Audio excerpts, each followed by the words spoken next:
Good afternoon. My name is Bo Mott, and I am going to give you a presentation on why I chose McDonald's Corporation as my company.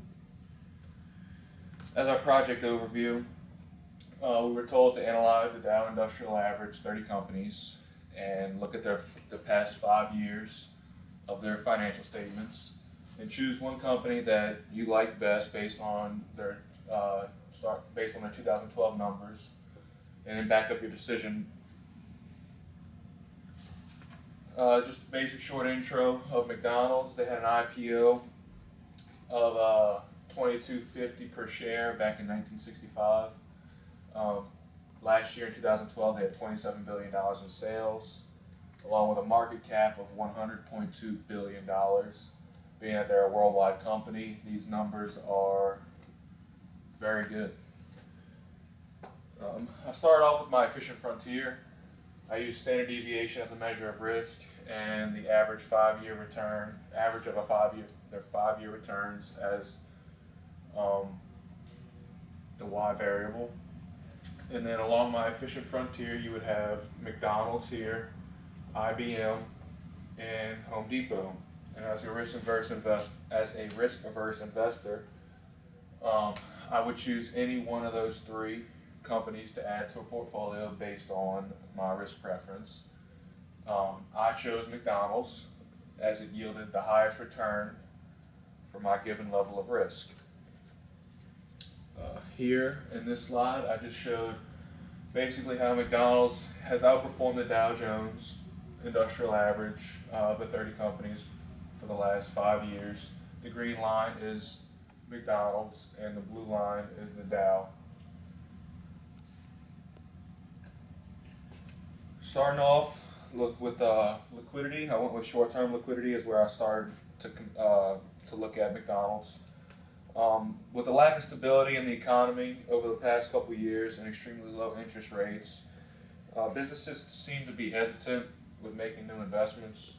But McDonald's seems to be doing the opposite as they've continued to invest in increased assets as the economy struggled during the past 5 years. With liquidity, it just basically shows a company's ability to pay your bills. McDonald's has increased its current ratio over the past 5 years. As of 2012, they sit at 1.44. They're not the leaders amongst the 29 companies, but any current ratio above 1 is always acceptable because it just shows they have enough assets to cover their liabilities. Moving on to the cash ratio, McDonald's sits in the top third of the Dow 30 with a 0.686 cash ratio. With cash, it's the most liquid to a company, and McDonald's has increased it from the previous years, but overall for the 5 years, it's down 0.813. Therefore, McDonald's has taken some of its cash and reinvested it and or increased inventory, which they have done given the increased difference in current ratio and quick ratios. Going from the cash to quick, McDonald's picking up McDonald's receivables. Overall, McDonald's has seen a decline in the quick ratio as it's increased its receivables, meaning they're incurring more sales but have struggled with receiving payments. Hence why they have seen a decrease in their cash ratio, because they have not received the money from their sales. And due to a poor production of the economy, many U.S. companies tend to increase their cash ratios, where you're seeing McDonald's decrease. But overall, McDonald's liquidity has been amongst the top third of their competitors on the Dow 30, and has been a consistent performer in this area.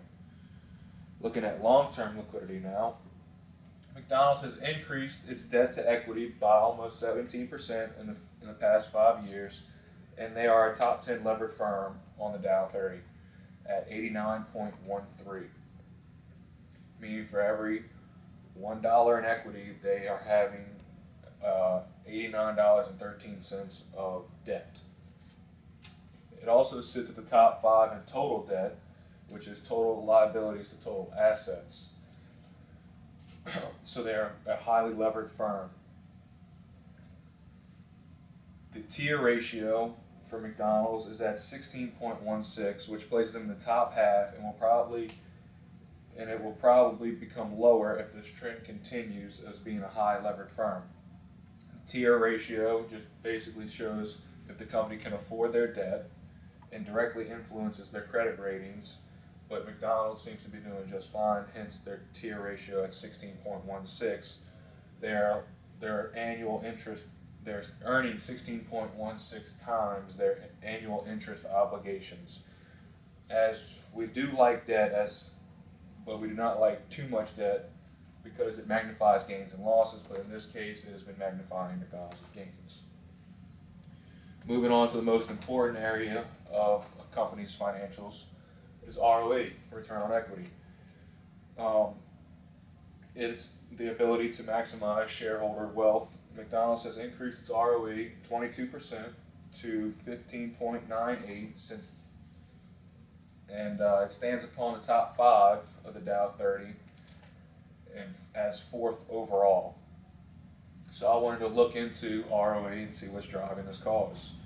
And I found the main cause of this was McDonald's management increased their EBIT margin.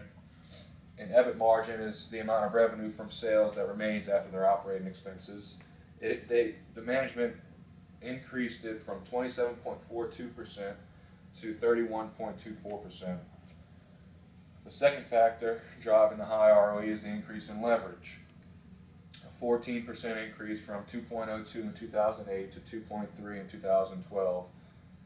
As far as the other areas in the ROE decomposition, over the past 5 years, McDonald's has only seen up to 4% change in the tax burden, interest burden, and asset turnover. So within the 2 reasons why McDonald's has been doing so well is mostly due to their management with the EBIT margin. Looking at profitability now, profitability ratios show exactly how much of sales revenue or asset turnover directly influences the bottom line of the company. So looking at profit margin first, McDonald's ranked in the top 5 with a 19.82. It struggled the past 3 years because it slid from 20.5 in 2010. The second area that is important would be the ROA, return on assets, which looks at the assets generating income instead of sales revenue. As McDonald's has steadily increased ROA over the past 5 years, explains their ability to remain as the #1 leader on the Dow 30. McDonald's can increase their profitability if they increase their asset turnover, as it has decreased overall since 2008, but still remains in the top half. But because they have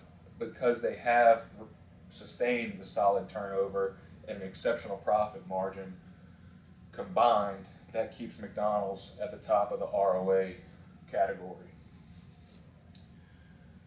Now looking at their market value,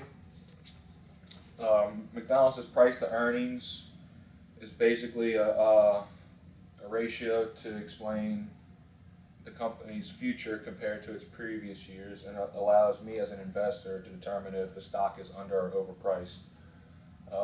With their price to earnings ratio, McDonald's peaked in 2011 at 19.04, but it's decreased to 16.43 in 2012.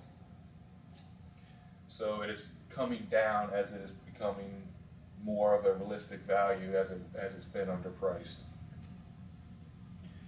Price to book of 5.78 gives us a better value of the company and indicates how aggressive the market values the firm. They have a weighted average cost of capital, which is the percentage return their investors require of 7.51%, which has decreased 20% from 2008, where it was at 9.4%. McDonald's has shown consistent growth as their expected earnings are forecasted at $5.742 billion for 2013, which is 5% greater than 2012. With the rise in expected earnings, the expected price, which I calculated based on the expected earnings, 1 year from now, being 2013, would be $92.68 per share, and using the dividend discount model would yield a dividend of $3.03. Because of the expected price being $92.68, it is currently trading at $102, which would mean in 2012 McDonald's would have been a definite buy, as it has been underpriced by nearly or just over $10 per share. Using the current price and expected price along with the dividend, I calculated the future return to be 8.5%. The EVA, economic value added, which is above and beyond what the company can earn for their shareholders, is in millions of dollars, which would be $3,574,668,000, which is very, very good for them. And overall, McDonald's has seen a 30% increase in their net operating profit after taxes since 2008, meaning they've found a way to reduce their expenses, reduce their interest, and reduce paying taxes to yield a higher operating income, net income. In conclusion, McDonald's is growing consistently, and they have increased their already high ROE over the past 5 years, and is driven mostly by profit margin, as they are leading the leader in ROA. They've been able to reduce their weighted average cost of capital while increasing their EVA, so they're becoming less risky and remaining liquid. They still have room to grow, as they need to improve in many areas, but I still believe that McDonald's is a buy because they are an underpriced stock. I would definitely add them to my portfolio.